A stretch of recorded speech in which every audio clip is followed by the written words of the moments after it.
मेरे प्रिय विद्यार्थियों, आप सभी का स्वागत हिंदी विद डॉक्टर सतीश। हाँ, आज बेहद प्रसन्नता है। जानते हो क्यों? आज अपना YouTube परिवार हिंदी विद डॉक्टर सतीश परिवार 1000 प्लस हो गया है। वाह वाह, वेरी गुड। आज एक और बात कहना चाहूँगा कि संघर्षों के उद्गम से, कहाँ से? संघर्षों के उद्गम से आदर्शों के संगम तक जाना है। संघर्षों के उद्गम से आदर्शों के संगम तक जाना है। चलिए, आज इस वीडियो में हम लोग क्या पढ़ने वाले हैं? हम लोग पिछली श्रृंखला में पढ़ चुके हैं, तमाम सारे क्लासेस हो चुकी हैं, पद शायद पढ़ रहे, उसका व्याकरण भी पढ़ रहे हैं।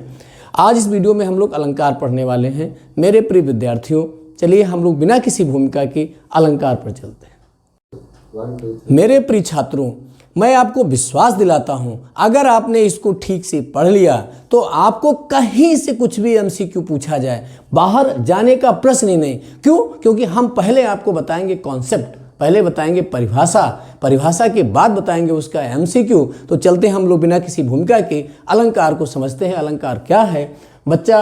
अलंकार शब्द ही दो शब्दों से मिलकर बना है, अलम प्लस कार। अलम प्लस कार, जिसका अर्थ होता है आभूषण या विभूषित करने वाला। जैसे अभी आप छोटी क्लास में हैं, जब आप बड़ी क्लास में पहुंचेंगे तब आप उसमें बताएंगे केशों की पंक्तियां हैं, भूषण बिनु राजयी कविता वनिता मित। जैसे कोई स्त्री होती है बिना आभूषण के सुंदर नहीं लगती है, वैसे ही जब कोई कविता होती है बिना अलंकारिक भाषा के वो सुंदर नहीं लगती हो, चाहे जितनी उम्दा कविता हो। ठीक उसी तरह इसकी तमाम परिभाषा विद्वानों ने दिया।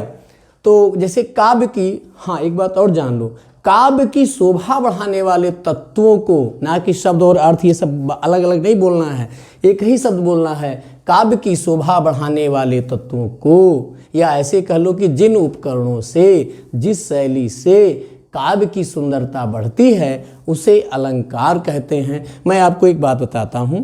पहले तो ये समझो कि अलंकार के भेद हैं 3। कितने भेद हैं बेटा? 3। बहुत सही सुना आपने।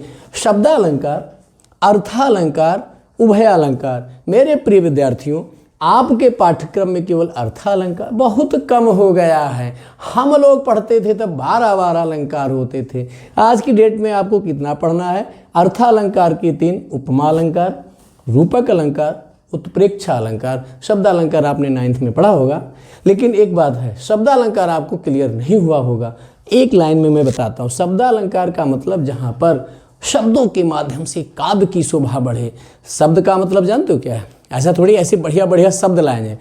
इसका मतलब ये है कि उस कविता में अगर हम उस शब्द का कोई समानार्थी शब्द रख दें और उसका चमत्कार, उसका सौंदर्य नष्ट हो जाए तो वो समझ लो गड़बड़ हो गया। अगर वो उसका स्थानापन्न ना हो तो वो शैली अलंकारिक शैली होती। जैसे तुम्हारे पाठ्यक्रम की एक मैं 4 लाइनें सुनाता हूँ कि रानी मैं जानी अजानी महा, पवि पाहन ही ते कठोर ही ओ है। और राजहूँ काज काज न जान्यो, कहोती को जिन कान की ओ है।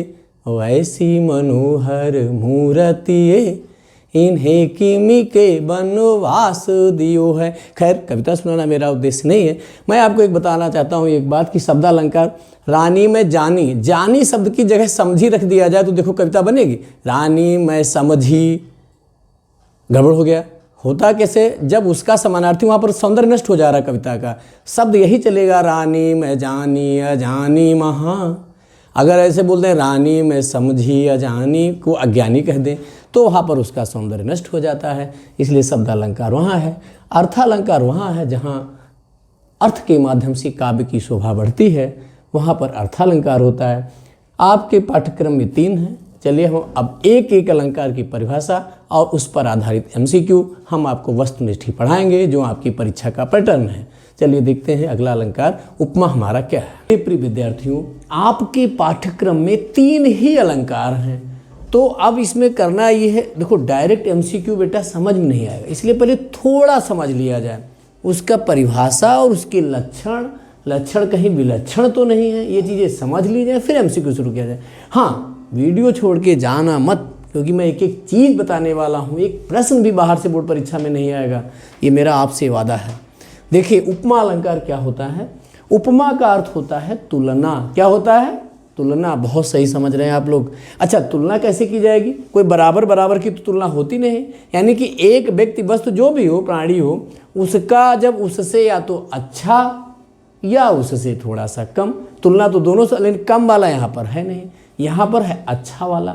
जब किसी, क्या लिखा है, एक वस्तु की दूसरी प्रसिद्ध वस्तु से गुण के आधार पर तो तुलना करेंगे, धर्म और स्वरूप, या तो आकार, जैसे कोई लड़का बहुत ऐसे है तो कहते बिल्कुल हाथी है, तो क्या वो लड़का हाथी हो सकता है? नहीं, वो उसमें तुलना किया गया उसका वजन और मोटापन देख करके। वैसे ही कि जहाँ किसी एक वस्तु की दूसरी प्रसिद्ध वस्तु से गुण, धर्म और स्वरूप के कारण समानता या तुलना की जाती है, वहाँ क्या होता है? उपमा अलंकार होता है। बेटा एक मोटा मोटा ये जान लो कि उपमा का अर्थ है तुलना। जब हम किसी से किसी कारण तुलना करते हैं तो वो उपमा होता है। और इसके 4 अंग हैं, भेद नहीं, अंग और भेद में अंतर होता है। जैसे उपमेय का मतलब होता है जिसकी तुलना की जाए, जिसकी समानता बताई जाए। जैसे हमने एक लड़के की तुलना किससे कर दिया? तुलसीदास से, तो लड़का क्या हो जाएगा? उपमेय। हमेशा सोचना अच्छा चाहिए, पॉजिटिव रहना चाहिए।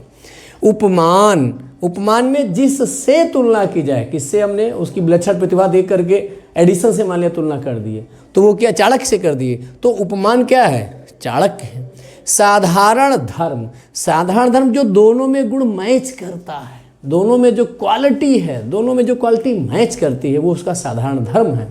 जैसे उसमें मोटापन था, उसमें तुलसी जैसी मेमोरी, काव्य प्रतिभा थी, उसमें एडिशन जैसा विलक्षण बौद्धिक क्षमता, तो वो क्या है? साधारण। अच्छा, वाचक, देखो वाचक का मतलब है बोलने वाला, पहचान कराने वाले शब्द, यानी कि आपको दिमाग भी नहीं लगाना है, सीधा उसमें शब्द लिखा है, वाचक शब्द होना आवश्यक है।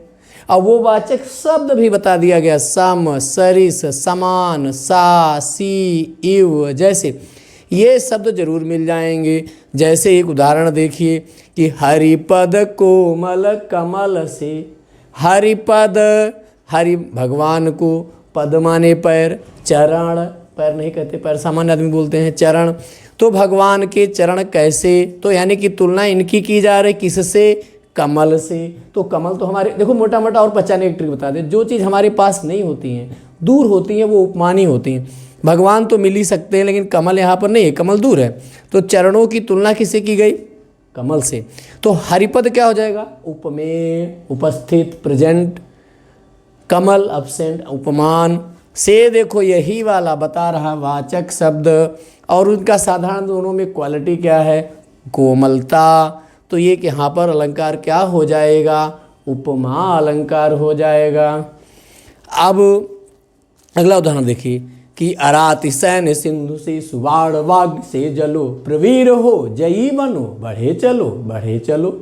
चलो बढ़े चलते हैं हम लोग। विद्यार्थियों, अब हम पढ़ेंगे, तुम्हारे पाठ्यक्रम में है ही बहुत कम, 3 ही अलंकार हैं, एक हमने बता दिया, 2 और थोड़ा थोड़ा समझ लो, फिर MCQ शुरू करते हैं हम लोग। बिना इसके जाने MCQ में सही रट भले जाए, लेकिन मज़ा नहीं आता है।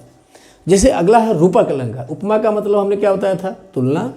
और रूपक अलंकार वहाँ होता है जहाँ उपमेय में उपमान का, उपमेय का मतलब प्रस्तुत, उपमान का मतलब अप्रस्तुत, जो दूर हो, भेद रहित आरोप, यानी कि उनमें बिल्कुल मैं से तुम, तुमसे मैं, हम हो जाए वाली स्थिति में है कि आरोप हो, वहाँ रूपक अलंकार होता है। जहाँ क्या होता है? उपमेय में उपमान का भेद रहित आरोप हो, यानी कि उसमें कोई भेद नहीं रहता है, वहाँ कौन सा अलंकार होता है? रूपक अलंकार। जैसे बड़ा भैया, ये तो उदाहरण पिताजी भी यही बताएंगे कि चरण कमल बंदो हरि राई, चरण कमल। अब देखो यहाँ पर उपमा में क्या था? यहाँ से लगा होता था, जैसे चरणों की, हरि, पद, कोमल, कमल से लगा था। यहाँ बात वही है, लेकिन यहाँ पर कोई बीच में भूमिका नहीं है, से लगाने की आवश्यकता नहीं है, सीधे उन्होंने बता दिया कि चरण कमल। क्या बता दिया? चरण कमल। इसलिए यहाँ पर कौन सा अलंकार हो गया? रूपक अलंकार हो गया। चलिए अगला देखते हैं, उत्प्रेक्षा अलंकार। उत्प्रेक्षा अलंकार में क्या होता है?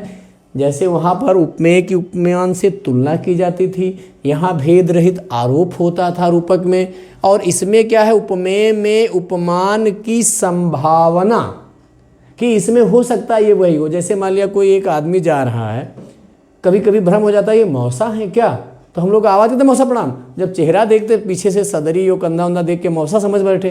तो ये संभावना अथवा कल्पना की जाए, वहाँ पर क्या होता है, उत्प्रेक्षा अलंकार होता है। मोटा मोटा जान लो, जहाँ उपमेय में, प्रस्तुत में, अप्रस्तुत की संभावना अथवा कल्पना की जाए। इसमें और कुछ दिमाग लगाने की जरूरत ही नहीं है। जैसे उपमा में थे वाचक शब्द, वैसे इसमें भी वाचक शब्द हैं। वाचक का मतलब बता देने वाले की बच्चा, इन शब्दों को जान लो, जहाँ ये प्रयुक्त हो वहाँ उत्प्रेक्षा अलंकार ही होता है। अगर तुमने इन 3 अलंकारों को समझ लिया, 20 पक्का, इनमें कोनो समस्या नहीं है। अब इसका उदाहरण देखो, तो हमको अगर ना भी जब समझ, हाई स्कूल में बड़ा यार आसान है, उसमें अगर ना भी समझ में आए तो इन शब्दों को ध्यान में रखना है। जैसे वहाँ समसरी, जैसे यहाँ जनु जानो मानो मनो जनहु, कि सोहत ओढ़े पीत पटु श्याम सलोने गात, और मनो नीलमणि शैल पर आतप पर्यो प्रभात। बोलो सियावर रामचंद्र की जय। यहाँ पर वही है, सोहत ओढ़े पीत पटु, पीला कपड़ा पहने बड़े सुंदर लग रहे हैं। कौन? श्याम। सलोने, सुंदर शरीर वाले, श्याम वर्ण वाले, जब वो पीला कपड़ा ओढ़ लेते हैं तो बड़े सुंदर लग रहे हैं। और कैसे?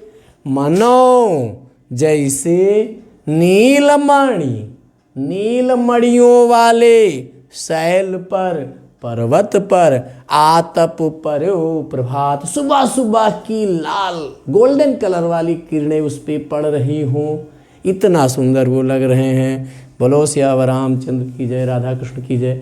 ये अलंकार आपकी परिभाषा पूरी हुई। मेरे प्रिय विद्यार्थियों, आज पूरा आनंद आ गया होगा अलंकार पढ़कर। भाई अलंकार का अर्थ है आभूषण है, शोभा बढ़ाने वाले तत्व, और आप लोग शोभा बढ़ा ही रहे अपने चैनल की। मैंने आपको पूरी कोशिश की है इस वीडियो में उनकी परिभाषा बताने की, समझाने की, एक एक चीज़, एक एक शब्द बताने की कोशिश की। मुझे पूरा विश्वास है आपकी समझ में आ गया होगा। मेरे प्यारे विद्यार्थियों, अब ये वीडियो थोड़ा लंबा हो जा रहा था। लंबा वीडियो देखने में मुझे खुद ही दिक्कत होती है, तो मैं समझ रहा हूँ तुम भी परेशान हो जाओगे। इसलिए अब इन तीनों अलंकारों पर सारे MCQ, मल्टीपल चॉइस, ऑब्जेक्टिव, वस्तुनिष्ठ प्रश्न अब अगले वीडियो पार्ट 2, अलंकार पार्ट 2, क्या? हाँ, बहुत सही समझ रहे हो। उसमें सारे MCQ हम बताएंगे, एक एक लाइन गा के। और मेरा अभी मैं तुम्हें लिख के दे दूं कि बोर्ड परीक्षा क्या, किसी कंपटीशन एग्जाम में भी उससे प्रश्न बाहर नहीं आएगा, अगर आपने उसको ठीक से पढ़ा। मेरी आपके लिए बहुत बहुत शुभकामनाएं। आप सब बोर्ड परीक्षा में 99% मार्क्स लाएं, मेरी पूरी कोशिश है। आप लोग खुश रहिए, मस्त रहिए, अच्छे से सुनिए और गुनिए, अच्छे अच्छे पदों पर जाइए। मेरा यह आशीर्वाद है। बहुत बहुत धन्यवाद वीडियो देखने के लिए।